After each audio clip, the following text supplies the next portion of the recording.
get as a youth. Yeah, we don't have certain teachings. We kind of lack away, as we would say, but based on all the whole closing down and the pandemic and everything, that's what kind of opened enough away, because for me that's what was one of the stepping stones for me, being opening to certain things, you know, a broader knowledge out there, because we just used to, you know, day in the ghetto and, you know, just running around, and we don't really have a sense of purpose, if you put it like that, you know.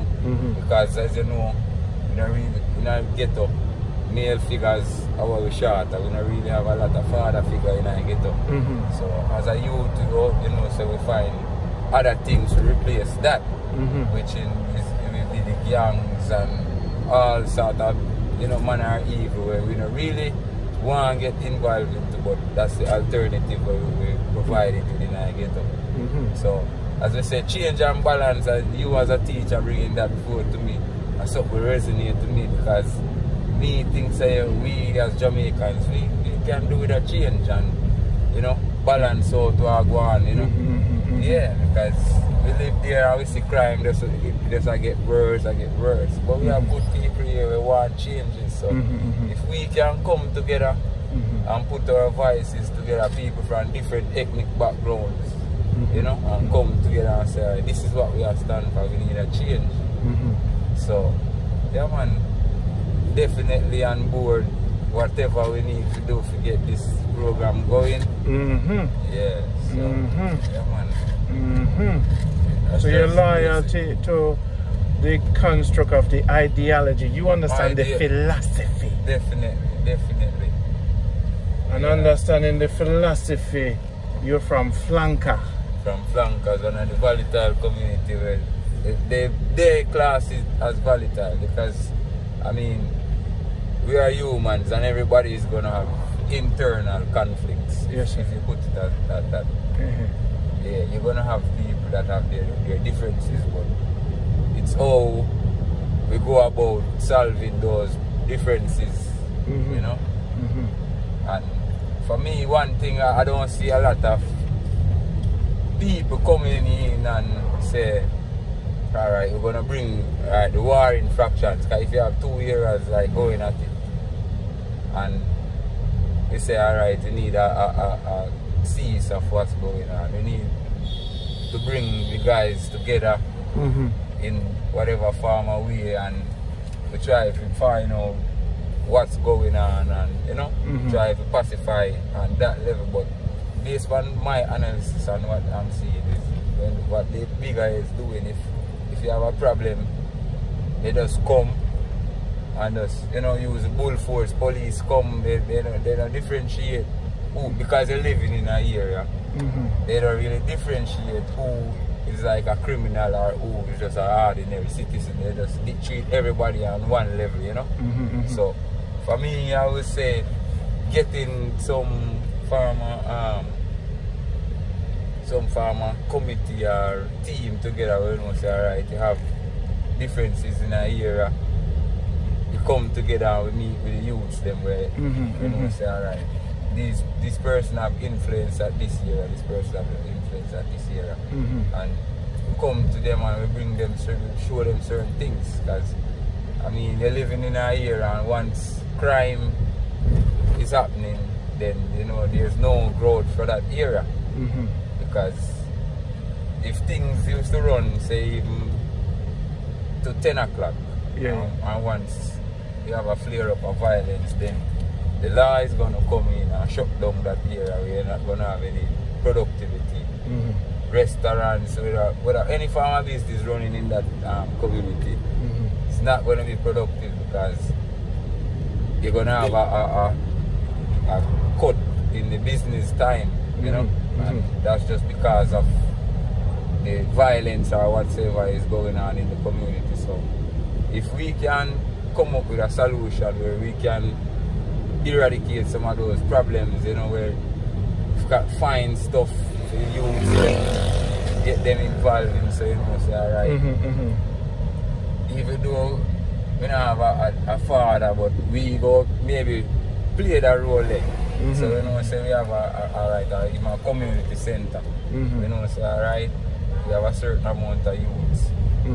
We try, you know, as one of the program we have say we try to get the pastors, then we talk to some of them and we bring them and we show them the clips them of what go on, the video them, the Afrocentric video them and show them, you know, stuff where we don't know about ourselves, because the narrative what we have is that our beginning start of slavery and we are this and we are that. So bringing a whole different message to the youths them would, I think that's part of the change that we need to, you know, bringing something different to them where they can say, whoa, you know, we didn't have a king this or Africa where it's powerful and like even man like Mensa Musa, because enough black youth don't know Mensa Musa, know say well, one of the richest are still the richest person or black man ever walk face I heard. So you know, bringing them things that we youth them,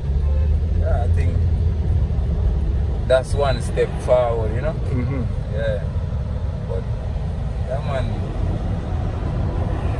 What have you watched on tapvideo.com that inspires you? Well,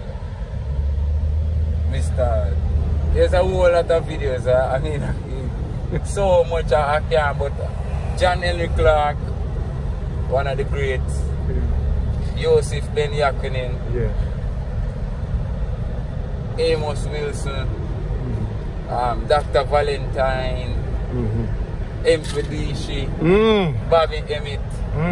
Yeah, all of those great teachers, different topics, because you know everybody have a different topic, that they study. You know, so it's a whole melting pot of everybody and Top Atlantic program. Yes, transatlantic. So that's something that youths need to tap into also. Yes. Yeah.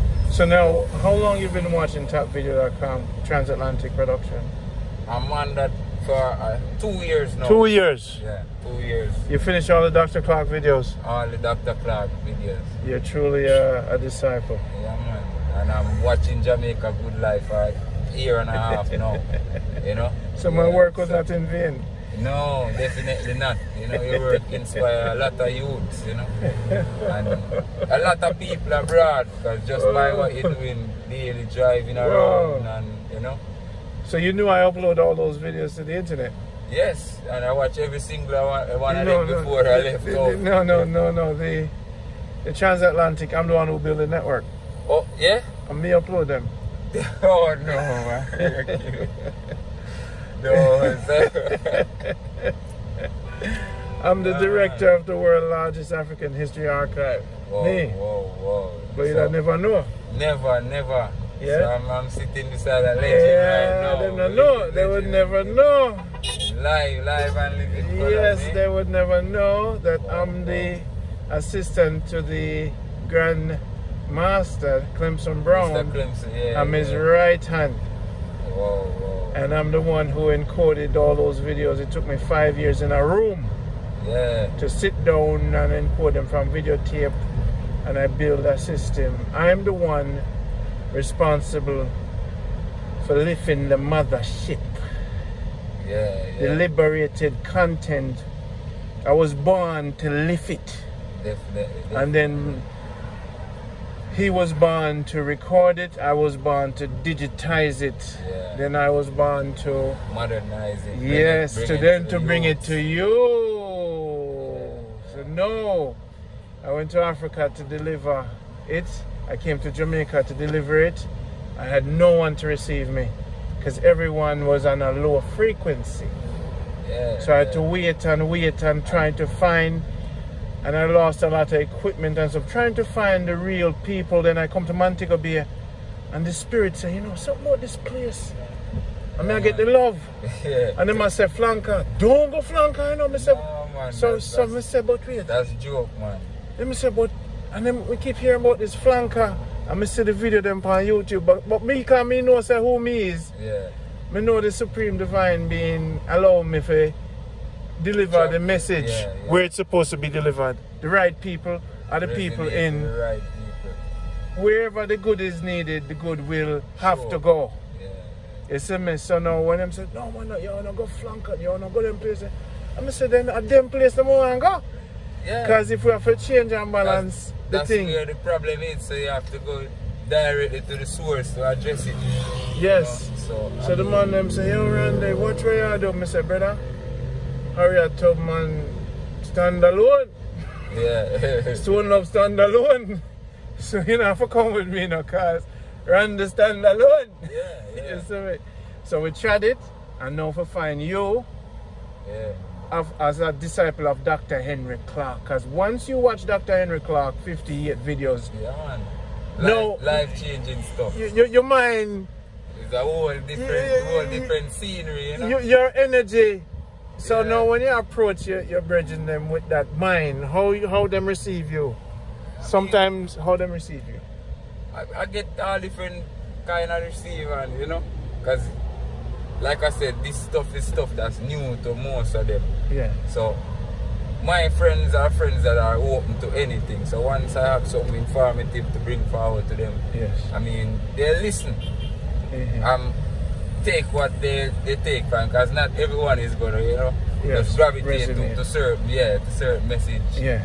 If they don't have certain understanding or certain level of, you know, acceptance. So yeah man, we get good acceptance, and I have friends that we can sit down and have a discussions with them. We never know where it might lead to. Yes, yes. Yeah man, definitely. So your wife, how does your wife receive this new you?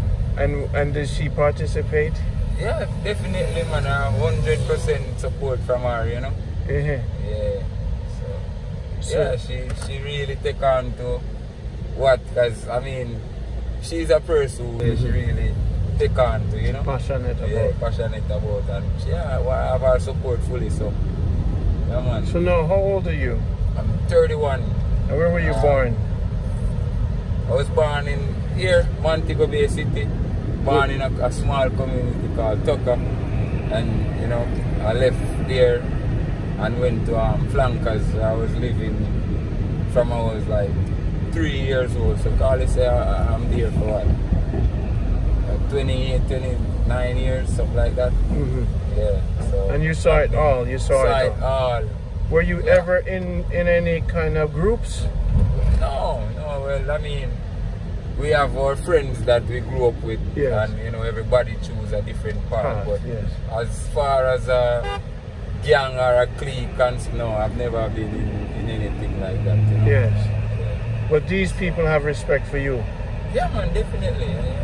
You know the strips, you know the level, you know the thing. Yeah. Because I mean, my upbringing is kind of different. I grew with my grandmother while I was in Flankers, so for a few years I was attending the Kingdom Hall, so we kind of grew up on a Christian basis. Okay. And then after she transitioned, because she migrated to America and she passed there. So while that happened, I was here and kind of, you know, by myself, no direction, also same way, just doing stuff, you know. But we still always have that teaching that we got from our grandparents and all of that, you know. So even though we were out there, we still didn't go into certain things to a certain level, you know. Until, I'm always been working, always keeping myself to myself, and until, you know, currently the pandemic, that's when the life kind of take a whole different turn. Because I mean, you were out there just back and forth, we didn't have any time to really reflect and, you know, as we say, find yourself. So during the whole pandemic thing, when we were shut down and we have nothing else to do, that's when my life-changing moment really kind of took place, because that's when I really got introduced to certain videos, as I said, the Afrocentric part of everything.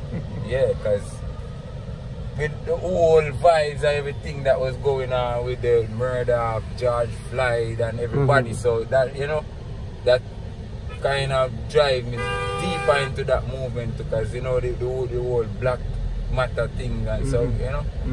I was just doing some research, and I'm like wondering, so why we as a people always have to be under pressure, have to, you know. So that's what draw my curiosity to certain things.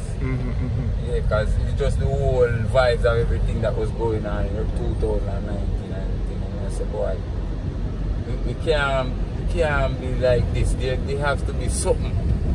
Have to, you know.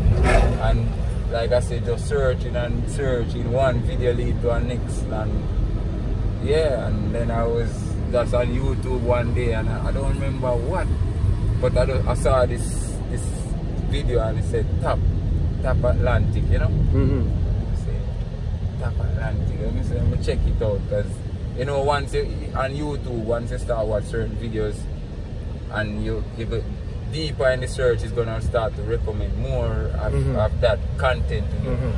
So that's kind of how I really get introduced, because I was on a, you know, on a journey to try to find a way to say, alright, why we always be the oppressed. There have to be something about us, you know, why we always down. So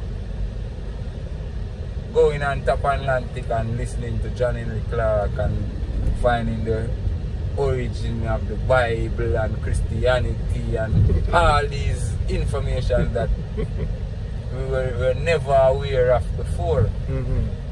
Yeah, it was just, you know, like I would say, somebody on drugs. Yeah. I couldn't get enough.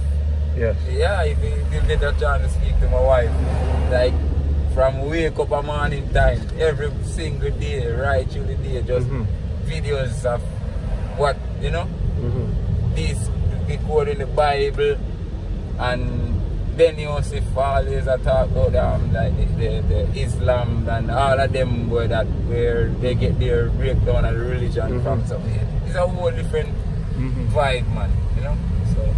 So you think if the ghetto youths get this information, then we spark a balance? Definitely. So we can one day do a cookout in a flankers.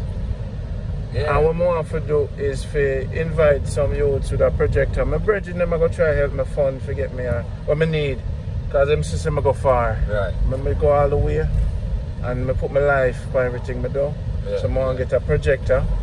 I want to have a flankers day watch for some inspiring information. Of course. Because I want to challenge the youth them to see something and then want more of it, so them can. We know the answer is the mind. Yeah. The answer for everything is the mind. Yeah. The answer is not outside. The answer is not society. It's not government. It's not class, culture, race. It's not money. Yeah, the mindset.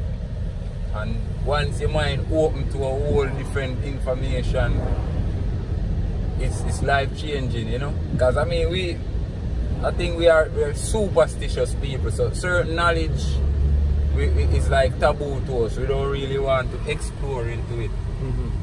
But I mean, going into the unknown is something maybe it's worthwhile. You never know, you know. So yeah, it's good to try new stuff. Like for me, yeah, man, it really opened my eyes to a whole different life dimension. Yeah, a whole different dimension. As you say, you sum it up right. Well, a couple of years, even 3-4 years ago, I had no idea that stuff like this exists. Yeah, so it's a whole journey, and I said, just everything that you're doing, you just each day I watch it, it just bring a whole vibe, it just make me happy. Say, yeah. That deliberation is going to happen. Yeah. It's real. Yeah, somebody's on the forefront. Somebody on the forefront and show and say, hey, listen man, all this bad news the way I get down to Jamaica, say, hey, Jamaica is crime ridden and all this, and you want to stay away there. That's it's part. That's just a part, and there's a small drop too. Yeah. Just a small drop of what's going on. Because like I said, not like what happening in certain parts of the world happening in Jamaica, where you find a man get up today and say, alright, he may take him and him go do a mass shooting. We going to one mall and he say he kill 15, 14 somebody. Yes, yes. We don't have that here. So yes. I mean, it's just with the youths, the misguided youths. That's basically that's it. The youths are they misguided. So if we can come in with a system where we can stimulate their mind. Yeah, stimulate their mind and then come in at evening time instead of then group up and even groups, nothing wrong with groups, but what the group what are they doing? Yeah. Challenge them. So if you have a little community center, a little area where you know say at the evening time when they come in, they can come there so and eat some food. Get some food and we'll cook some food and make them have food.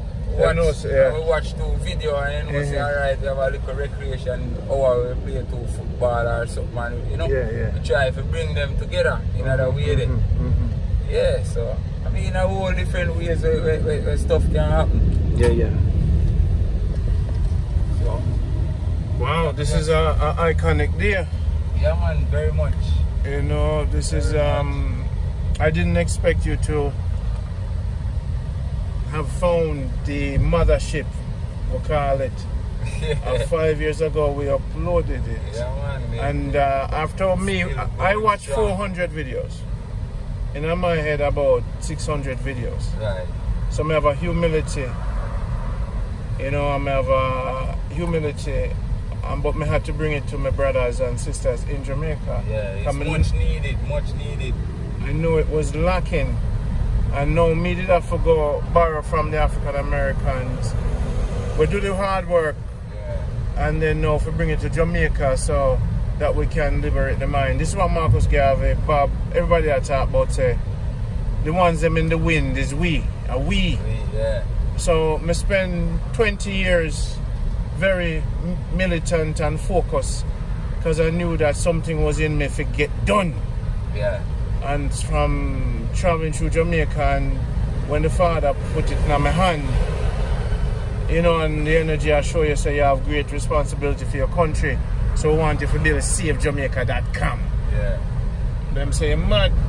So go Trenchtown, do a documentary, get a youth soccer scholarship, backpack, walk left job and start the mission. And later on we met Clemson Brown, and then the archive dropping on my hand, and them say, we want you to make a USB black key and bring this to Africa, bring it to Jamaica, go liberate the people. You are the chosen one who can liberate millions. I say, me? Yeah man, you can save Jamaica. What? Yeah, man. And that's how the thing start. It start processing in my head. So my bill Save Jamaica come, my brother give me the credit card and say, yo, go. I'm going to start the photography, I start the herbal upload, because first you have to do the health. If you want to save a country, save the information and the elders' information. I'm going to go a proper spice. So basically, and so it started, we're going more when we reach at the base, but you are very, very important. Yeah, man. Because you belong to a place where good is necessary and is needed. Each of us is equally important. Yes, you know, yes. Yeah, man. As we say, all we need is just one person when we're willing to see change. Yeah. And that's how it start from one, you know, and we farm from there. Yeah, yeah, because I'm sure I'm not the only one in our community who need and want to see changes. So, you know, sometimes we have to be a bigger person and make the first move. So, I'm willing to do that. Wow. I'm willing to do that. Wow. So, yeah. Wow, because you know, say, wow. And this we're at the, wow. Me never find a warrior so brave. So you consider yourself a warrior? Yeah, man. Definitely, man. A warrior for change. Because enough man talk the talk, you know. And what, but when it come for walk, you know, brother. No, man. We're all about it, man. This is Randy, Jamaica, good life. We're going to eat some food at Proper Spice. We'll be right back.